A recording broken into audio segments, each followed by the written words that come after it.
I'm clicking got it, so it means it's okay.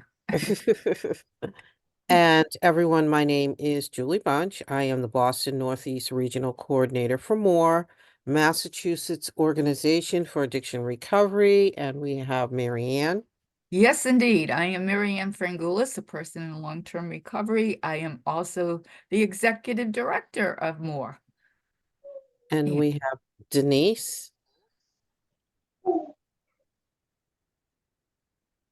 Good evening, everybody. My name is Denise Pixley. I'm the Assistant Program Director for MOAR. Good to see everybody. And then Scotty. And hello, everybody. Sunshine Scotty. Truly grateful and happy to be the Metro West Regional Coordinator for MOAR, and I am a person in long-term recovery. And I believe recovery is real. Thank you. And then we have Cheer. I always pronounce your name wrong. It's okay. It's Kiara. Yeah. I'm the recovery coach for New Beginnings Peer Recovery Center Spectrums. And then we have Corey.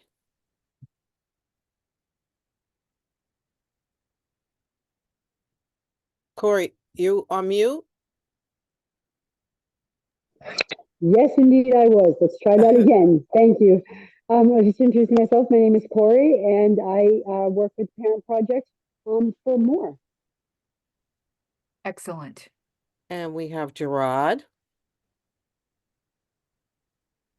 Hi, my name is Gerard Touchat. Happy to be here. I am new position, Assistant Program Director of Bay State's Recovery Coach Program. Whoa. Good for you. Fancy title. Thank you. And then we have Katrina. Hi, good evening, everyone. This is Katrina Cooley from the Boston Public Health Commission. I'm the program manager for community affairs and hopefully soon to be on the advisory board for the RC. Congratulations. You're lucky I wasn't on that interview. No, you would have banged it out. We would have both been elected. No, I was doing the interview. I was doing the interviews.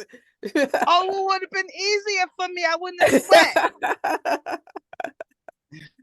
No, I was Hey, sorry. I Julie had asked some tough questions. You don't want I mean, she was putting people through the ringer yesterday. Katrina, yeah, I was sorry. I couldn't make yours, but yes, it would have been your issue. And Jose. Hello, everyone. My name is Jose. I'm your IT support, and it's great to be here. And thank you for having me. And then Leah. Hi everyone. Sorry I'm late. I was just trying to call Diane. Is she here? No. That's why I was just trying to call her. So I'm the DEI chair for MOAR, and I'm gonna call Senator Wilkerson back and see what's up with her, okay? Yeah. Great. Thank you, Leah. You're welcome. And we have Brian. Hi, I'm Brian. I have education. I'm a recovery coach, and then on Thursday at 12 o'clock in the morning, I will have 32 years of sobriety. But please do not congratulate me because I have plenty of time to mess it up. And my daughter Fiona will be celebrating 7 years that day. Whoa. Yes. So recovery's real. Very good. Excellent. Well, Brian, I'm sorry. We're not going to see you on Thursday, so we'll He's gonna come Monday. We can congratulate him then to the Boston Forum Planning Meeting. Okay. Thank you everyone for coming in. We do have our interpreters here. So if you need assistance, please don't hesitate to ask. MOAR's mission statement is to organize individuals, families, and friends into a collective voice to educate the public about the value of recovery from alcohol and other addictions. Our DEI statement is Massachusetts Organization for Addiction Recovery is a voice for all people seeking the benefits of recovery. We are committed to doing the work necessary to address the struggles, inequities diverse groups of people face while seeking recovery services. Systematic racism, prejudice, bias have been deeply ingrained in the history of the American healthcare system. MOAR is committed to work to create a collective voice for those seeking recovery for all people who have been historically underserved, marginalized, and oppressed. And I'm going to introduce you again, Leah. Oh, thank you. She's connecting now. Yes.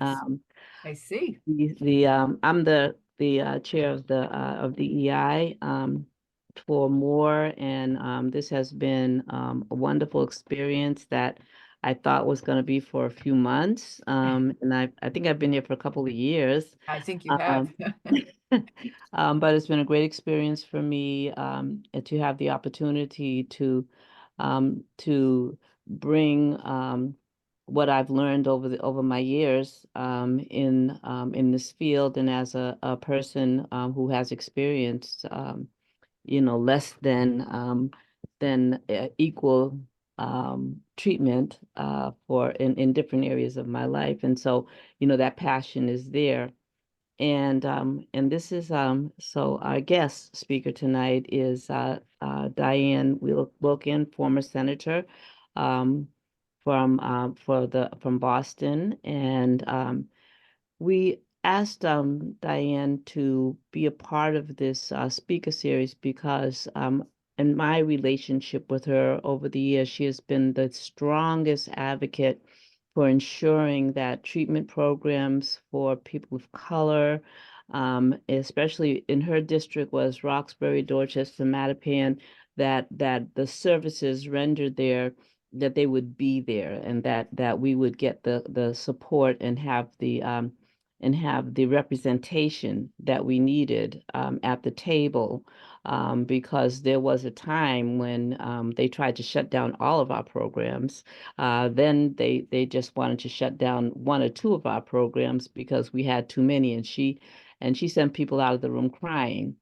Very, very, it's like, no, hell no, that's not going to happen. Okay. And I'm going to tell you what is going to happen here. And so she's always been that kind of strong person. So I think when you're that kind of an advocate, for people, Black, white, but people in need, you wear a target on your back. And so, so that is why we continue to, to support each other, because the work that we've done together over the years, the work that Senator Wilkerson has done over the years, it wasn't fabricated. It was work that came from her heart, and so I could go on and on, but I'm going to stop. I do want to know that she's a lawyer. She raised two boys as a single mother, and she's a caretaker, trying to still teach her how to do better at taking care of herself, taking care of her family, and giving to her family that so much that she doesn't have anything left for herself. So it's she Can I do the biography? she continues to organize the community. She's a community organizer. She's still there at the table, even though she's not in the political realm. It's probably easier for her now to be able to get a lot of other things done because she's not being held hostage by contracts and do's and don'ts. So I'm going to stop and allow Senator Diane Wilkerson to speak for herself. So, Senator, you don't want me to go over your bio? No. Oh. Okay. You can share it with everybody. That would be fine to share it, Julie. Good evening, everybody. I'm so glad that Leah called me in the middle of family crisis now, because I'm a healthcare proxy and power of attorney for my mom, and she's in Charlotte, and she's spiraling. So the medics are with her now and talking to her, trying to coax her to go and let them check her out. But this is our life. Marianne, it is so good to see you. Yes, good to see you. Yes, definitely. I actually thought I see Katrina. These are the people, I probably am proof positive that everybody who has the license and the permit to run away doesn't run. We're still very much in it, because this is the reality of our lives, So I think I'm not going to be long. I want to share with you just a little bit of Leah talked about the history and then the challenge, because what we started, I think, continues to this day. And just how frustrating that it is, that you feel like you always have to start over, but seeing the familiar faces and knowing that the fight is still there, it does give me an incredible amount of comfort. So I know Leah and I know Marianne and I know Katrina probably as tired as I am. I had the pleasure of meeting Julie recently, and I will not forget you. But I just want to start by saying thank you. I'm going to end the same way. Thank you for you all who have stayed in this fight and keeping this issue, like reminding people that you would think you wouldn't have to, because it is safe to say there isn't a family I could say America, but I'm going to say Matt. There isn't a family who, an honest answer, could tell you that they don't have someone in their family or a close person who is dealing with addiction and recovery. It is a lifelong project, not for those who are in the midst of it, but for the people who love and are around them and care about them, which is really you. I'm looking at you, that this is our mission. What has happened? I think about where we were in the 2000s, Leah. And again, we taught the Commonwealth some lessons about this level of importance. Race dominates so much of our daily lives. It did then, does now, but this is an issue that is universally shared and burdened by neighborhoods, by people. I mean, I think depending on where you are, there may be different responses to it, but we're all dealing with it. I shudder to think, but I think it's important that we constantly remind people that in the 2000s, in 2008, when I left the Senate, we had a very robust addiction recovery network in Massachusetts. We had, I could be corrected, but I'm going to say 5, like in-house, addiction recovery, active, thriving programs for women of color. We had across the state, not just in Boston, we had at least 2 that I can recall for men, Black men, Latino, because there's a different way to recovery. And so that makes sense. It is absolutely a sin to me to say those words out of my mouth in 2024. We do not have a single in-house recovery center for Black women or Black men in the state of Massachusetts, not Boston. How in the world, with the explosion of addiction, and in fact, the largest cause of death for Black men, right now in this state. How do we not have one? I would submit to you, and I say this without hesitation, I'm not, as I say, I'm not stuttering, that this is a sign of an abysmal failure of political leadership. Abysmal failure of political leadership. We got smart about this. I stopped asking for money for substance abuse and addiction recovery. What I did is ask for parity. What I did is ask for equity. And I don't even think that the leadership at the time understood what they were saying. They were just so happy that at budget time, I wasn't coming to ask them for 10 million, 20 million more dollars. I said, no, what I want is to make sure that the services are consistent with the incident in the population. So if there's 50% of the problem in Western Mass, then that's where we spend 50% of the money. And so they said, yes, of course. Yeah. But then came actual implementation time. And when the Department of Public Health had kind of read it and realized what it was, they all came to visit me in room 312C at the State House. So I understand this was your idea, Senator. Yeah, it was. It was. I'll tell you what this is going to mean. How much money you got? You got $1 million? 28% of the incidence of the population or is in Boston and Roxbury. That's where you're going to spend 28%. You're going to spend $280,000 of that money there. And it sounded foreign at the time, but became an accepted process. And of course, as soon as I went around the corner, right, they stopped it. And we're right back where we are. And so all of the programs are gone. And I would just challenge you that that's got to be your mission. This is crazy. I think the good news is Boston has an incredible, talented public health chief. I met Dr. Basola Ochakutu during COVID. She is an international scholar in infectious disease. Was happy for her to become the chief of public health. And I'm waiting for the day when she can move from infectious disease of COVID to her job, her love, and that is public health in general. And so I saw her on Wednesday. She was attending the press conference for the plan to move our guests, our immigrant guests, and I call them guests because I call that respectful to human beings, to the Melnia Cass facility. She said, I need to talk to you about the addiction money. We've already begun to receive it. How are we going to get it to the places where we want? And so she actually texted me this morning and we're going to talk tonight. She says, I need your help. I need your advice. And I'm happy to give it, because shame on us if we don't make sure that that money hits the places and the people. You know, we have the benefit in our community anyway of this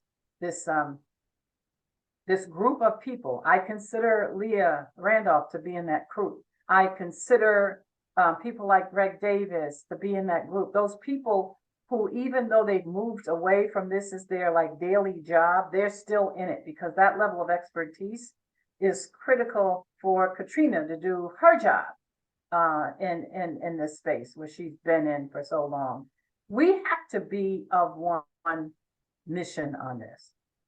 We have to be on one mission. I am constantly challenging people about the language that we use and how to be careful so that we don't come off like we don't care, because of course we do. But we also have to be practical in the thinking. And what I mean by that is that in August and then again in October, when the community organized a community meeting to address the Executive Office of Health and Human Service and the Boston Medical Center plan to site an addiction village in the middle of Franklin Park, I made sure that I brought white women to come and testify. This isn't just about Black people. She said, I'm an addict. This is what I do. She said, I think this plan is stupid. She said, you put me in a building and all the people around me are addicts. I'm never gonna, she said, I get up every day looking for a place to, and she said, that doesn't make sense.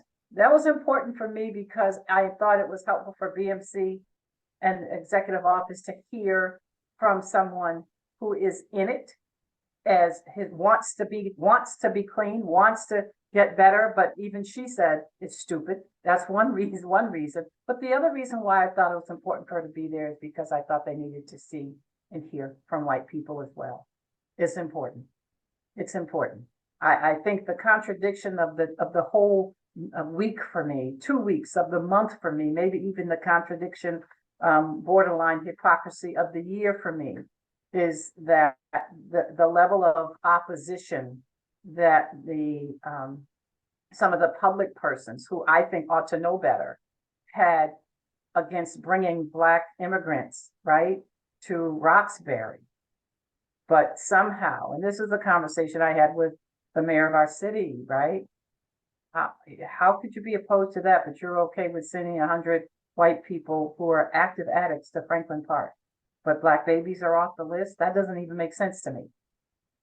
That makes no sense. Like, they're all human beings. We have to figure out how to make this work because they're human beings, right? And so I think it changes the thinking.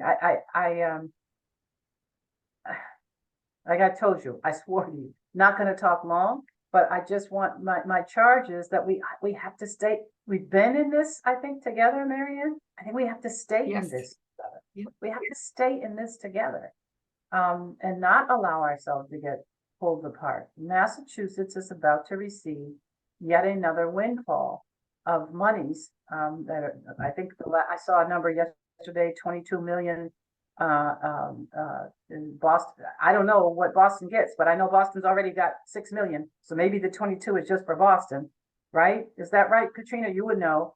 The reality is we're about to get a lot. It is in everyone's collective best interest that we make sure it gets spent in a way that we see progress, that we tap the experts, right?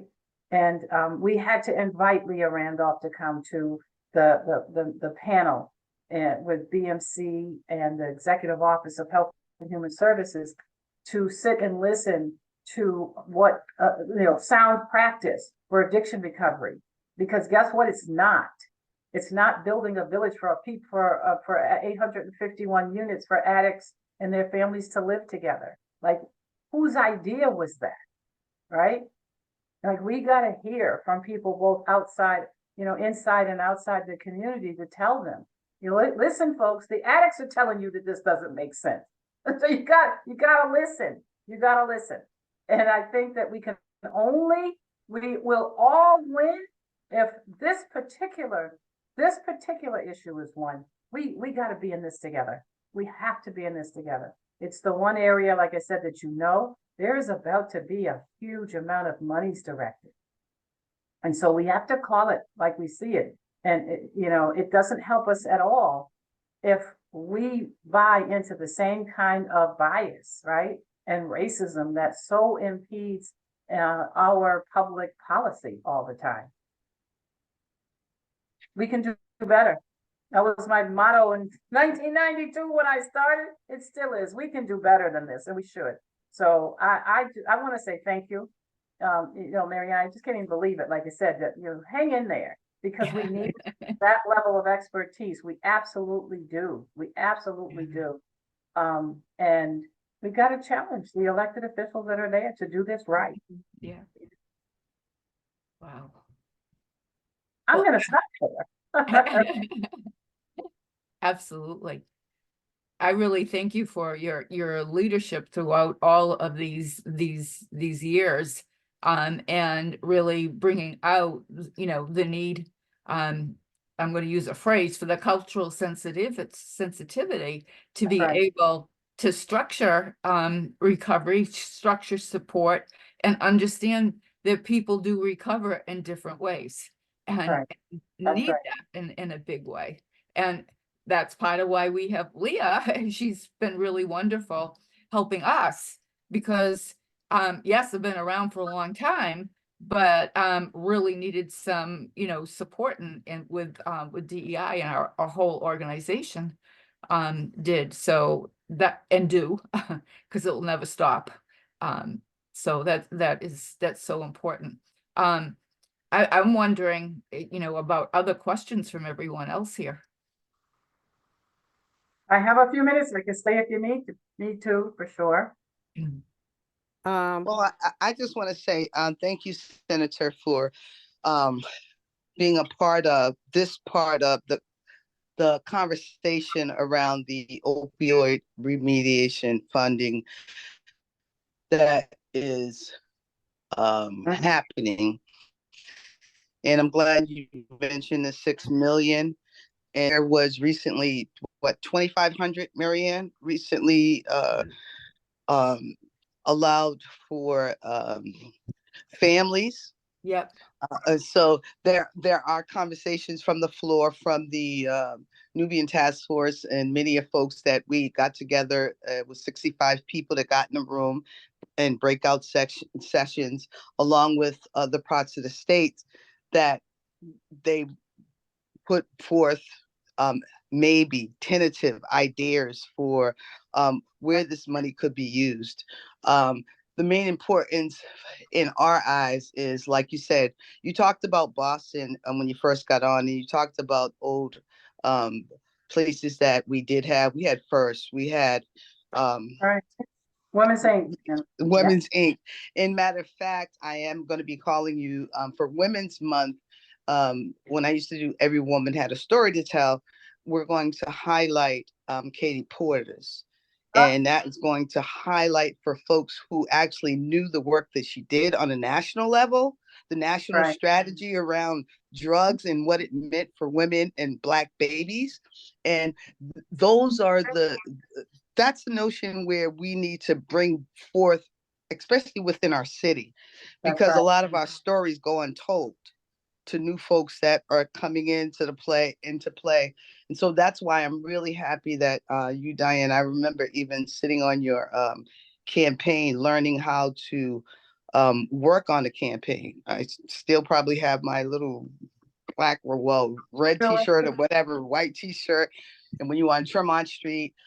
So, I thank you. And also Leah, who you never stopped believing that we could probably bounce back, and we're resilient people. And so we need to really modify and really talk about where this funding is actually going to be spent and how it's going to be spent in the proper way, because I'm going to stop talking. I do want to say one of the reasons I was young when I first came into the recovery site. I started working in AIDS Action. I started working in MAC and in Brookhouse, and I was a correctional officer at the age of 22. And what I did see was the fact that a lot of our CBOs and agencies didn't have the technical assistance, and we wonder why we failed around financial advisement. So, and so now that this money is out, we need to make sure that the technical assistant is there up front. And available. I reached out to Mr. I think his name is he worked for Gloria back in the day. And I think he is over the small business associations, but I don't think he does a lot of work with nonprofit. So we have to remind ourselves that even when the CBOs, they come about and even reaching out for these dollars, they still need the technical assistance. They need the city backing and people that are going to protect them from not straying away on the guidelines. So you can't give we can't even hold a pot of money over $10,000 without having a conduit. Who knows that, right? So we need to really start talking about the financial advancement within our communities. And because if we don't, that money is going to be swept away, placed in areas, and we will never see it. That's right. That's right. So I'm going to click off here and get back on my phone so I can talk to you. I'll stay on. Sonny, I'm not leaving. I'll be right back on. Give me 2 minutes. Okay. Very good. Thank you. Yeah. Yeah, Katrina, thank you for mentioning that. We've been, through our own, focus groups and outreach and working in state coalition, getting the funding for BSAS to be able to support communities, to learn how to do applications. And just as you said, once you get the funding, how do you maintain it? Maintain your practice, because there's all these government rules.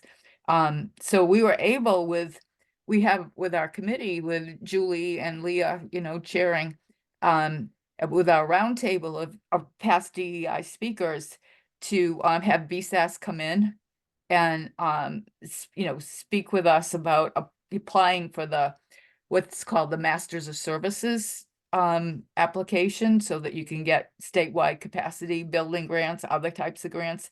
And then also another gentleman, John Fitzpatrick, from the Supplier Diversity Program came. And they really seem like they do want to help. But it's up to us and to be able to outreach to the people and have people continue to ask their questions and get the kind of technical assistance that people understand. because it can be really, I know myself. If I'm filling out an application and there's a helpline for the application, somebody doesn't help me right, I'm gonna call again if I don't understand what you're saying to me. But not everybody's, and other times I've seen applications and I'll say to myself, I think I'm gonna go to bed right now because I just can't deal with this. And that's So, the thing, Marianne, that we realize not just the people at the round table, mhm, bringing them to the round table. So with each step, we're finding that one of the big issues with being able to reach different disenfranchised community-based organizations is that people have pride, so yes, with yes. the cultural nuances of each group. And so so from coming from being in a group setting where we're providing people with training and education and resources and opportunities, and they're saying, come, and why are they not coming? Because it's a cultural thing. So now we're looking at the other part of this, and we're hand holding people, and we're reaching out to individuals to be able to help them to get past whatever that is, to get to a place where they can receive the help. But that's been a big part of the problem, because if you don't understand the community that you're working with, then we're going to continue to spiral down. So we're moving in a positive direction, where we do have some organizations that we think will be very powerful and will be able to, write grants and do things in different sectors of the community, Black organizations and Indigenous, and I think those are the two organizations, right, that we're working with right now, that are learning from us. And so now the next step is from the larger meeting where we just had with, that Marianne mentioned, is that now we're going to have a smaller meeting with just those individuals individually, and really give them a chance to really talk about what the things they say to me that they wouldn't say at the meeting, Sure. And I think that we'll see, you'll definitely see who they are, and what their needs are. So Diana's back, and the thing we were talking about is Marianne was talking about the work that we've been doing as for the DEI at MOAR, and the things that we're learning in the process of and because Katrina was really talking about technical assistance and the need for that technical assistance. And so the thing that we've learned is that we've brought people to the table. We have a diverse group of folks that are at the table. We have what we call a round table, where we've identified organizations that need assistance and don't know how to access the money, don't know how to find the money, don't know Yes. what it is. And then we introduce them to the folks that can help them with that. But there's a cultural piece that's what's been missing, and how do you really bring them to the table? So now that's what we're doing, where we had them introduced to all that, and now we're going back and we're gonna address it from a cultural perspective, to be able to help them to feel comfortable and to trust. And so it's a lot of work. There's a lot of steps that it takes to be able to get there. But is it worth it? Absolutely. Yeah. Can I just also offer that it is especially important. Oh, I think you're on mute, Diane. You're muted. She's just breaking up. No, but I broke up because Dr. Ojukutu was calling me. Oh, No, Tell her I just said hello. texted her and said I'll call her back. I'll call her back because I want to make sure I make this point. It's a very hostile environment for a conversation about DEI. If you but we have to stick to it. And I say, and I'm really asking for patience from everyone, because what I'm seeing is that the national hostile discussion has triggered many questions on a local level. Sometimes we think because we're in Massachusetts that we are immune to it. We're not. We're not. And so people may ask questions because they feel comfortable asking them now, given this environment where you can say anything that comes to mind, and that's okay. We have to be patient, and I think that we have to be mindful that it's not so important that you ask it nicely or ask it the right way, that we be able to process it. And I say that we as Black people, because I've heard some crazy, but I actually would like to think that a lot of the crazy is based on ignorance. And this is one area of our lives where we should be, because this is one area where there's, without question, this for us, this is not about race. This thing has gotten everybody in its snare, right? So I think it might be the one that we can lead. Like, we have to work together. We've got to figure this out. We've got to be patient. We've got to be able to hear people when they are expressing concern and pain, but yeah.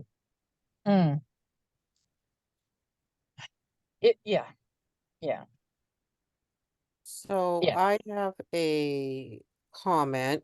I want to make sure that everybody, any comments or questions are asked before. Does anyone else have any questions? No, I did want to leave with something that I had to deal with recently with one of our contracts, and when we talk about the technical assistance, it was a barrier working with even Torchlight, right? And we want people to have these contracts. We want to try our best. And you can only do but so much when you are a contract manager. And one of the things that I had to learn coming on the other side of working in the field was like a SAMS.gov, right? That was a barrier. That was a barrier. A Tell deep me about barrier. it. And it was a barrier for a new organization, and especially being an organization who comes from just even people of color, when you're not even, this is something new. And when you don't have the assistance to help you. Katrina, could you just, I don't think everyone knows what a SAMS is, so can you just briefly describe? So what I know, it's an organization that actually, and Senator, I know you can say it better than I can, but it's an organization legally that can stop you from doing anything, especially when it leads around the IRS. Anything that leads around you having a business, an ID number, an IN number, something legit. And if you are an organization that's new and you don't know, and someone gives you grant money, and then 2 years later they say, oh, you can't get grant money unless you have your SAMS. Yeah. Right. SAMS, it should be put up front. Everything that you need, especially for now on, that when this money's coming out now, anybody that's applying for anything that comes out, they need to know what you have to have in order to even go for it. So Katrina, I actually, I'd want to hear, Julie, if you were talking to me. If not, I don't want to lose Dr. Basolo. So Otakutu. So I want to call her back, but I did want to make sure that I didn't miss your comment. So I think there's a couple of different levels here where, not just with EID, but where we are losing so many recovery programs anyway. And the landscape seems to be changing a lot for a profit or in-home treatment. I think there's that aspect of it, and that people aren't educated on why we need culturally sensitive programs for different, cultural people. They don't understand that. So I'm finding it hard to educate why that's important. And I mean, everybody understands that people recover different, but if those differences aren't recognized in a structured program, we can't be successful. So how do we bring that all together? Am I being clear? You are education, education, education. In some respects, you and Katrina are talking about the same thing. People who just don't know, right? Or express it in a different way, or need and receive help in a different way. It's real. It is real. And I think I'm just looking, when I look at the Zoom, the array of diversity on this screen represent, this is more. And I think that's what makes more special. That's what makes it different, to use it, because you are that diversity, can say something in 10 different ways. Like I said, I know so many of you and I know the work. We just have to keep it up. We have to keep it up. I'm actually going to go so I can call her back, because I don't want to lose her. Yes, Because very she called good. me and said, I need some ideas about how we're going to move this money. And I have some.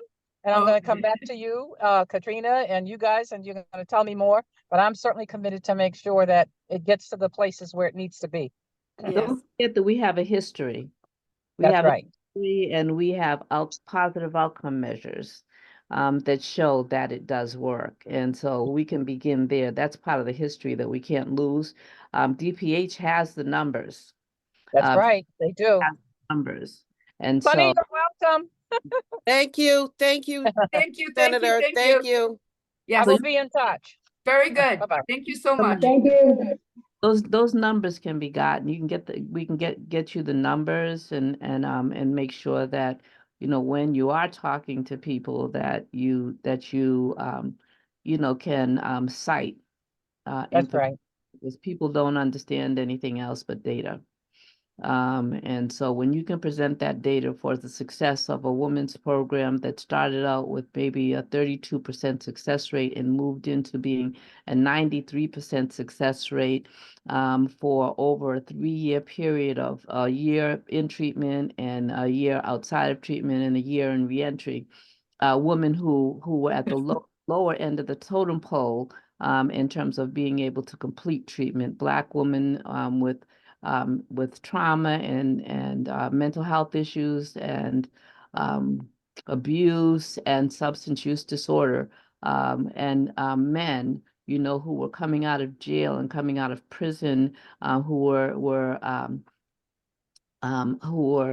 unable to be able to reach what that American dream was because of the color of their skin and the experiences that they all had, and then being able to go into a treatment program in the community. See, that's a key. The program was in the community where they were using and where they were experiencing an addiction lifestyle. And so they learned in that program within the community how to be able to navigate, how to be able to move forward in their lives, and they were able to do that, and they did do that, and then the community was brought into the program. And so those are some of the ways, but there's data on all of it, Julie. There's data on all. And what I'm talking, yes, that's part of it. But I think also what we need to sit down and educate people on why those programs work, because people don't understand why the programs work. That is the why, because they were in the community. Because people need to, and that's been the fight about, people coming in from other communities, from other areas. Those people need to be in the communities where they live, where they come from, not be an embarrassment to their family that they send them into Boston and inundate and overutilize our services here, but actually provide services within their own communities where their parents become involved in their treatment, not hide them away someplace where, where there is an interaction with the community on how is the community supporting this person who is trying to make a monumental change in their life. How's the community, instead of the community kicking them to the curb, how about we have them right here, center in the community, in treatment, in the community, working in the community, including the community, and those are the programs that are effective. But sending someone here to this city it just makes the issue worse, I think. So I want to leave room for anybody else that has a comment or question. Well, I just want to second everything Leah said. I always agree with Leah, and especially this time. Thank you, Leah. Thank you, Scotty. I was looking for that. I always need a cheerleader. I'm one of your biggest fans, Leah. I think. Me too, me too. And back. Yeah. Anyone else?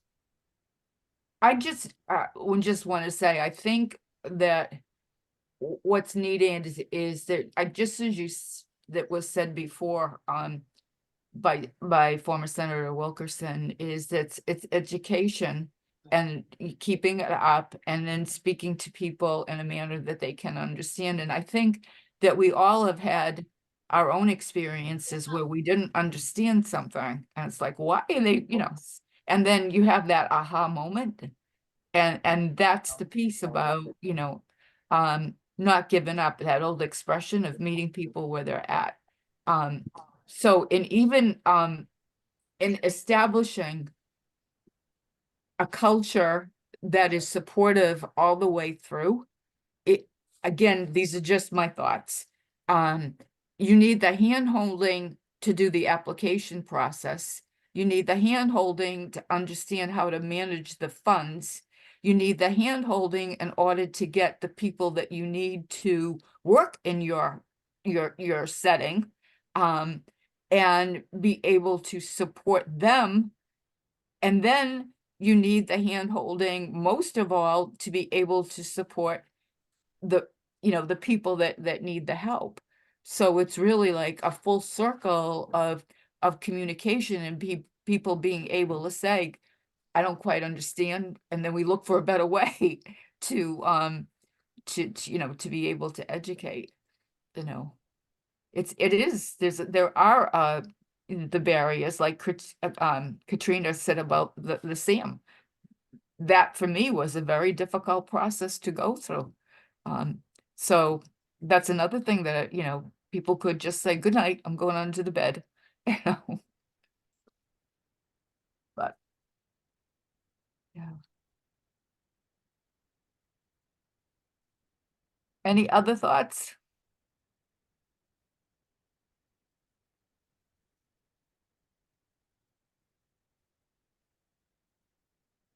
No, I want to know when the mini back is coming back, the short version of MBAC.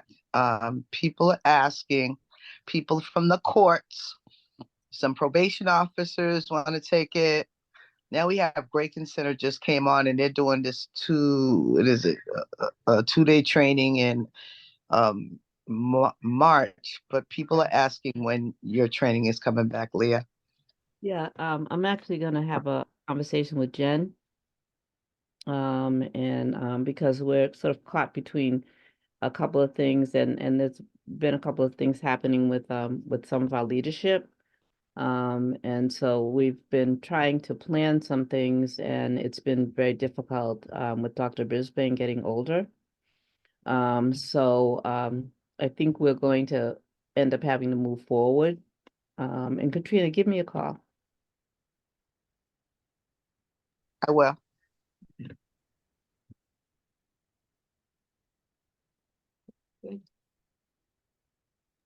Julie, you're on mute. I was gonna say, are you talking or are you just? I'm talking and chewing at the same time.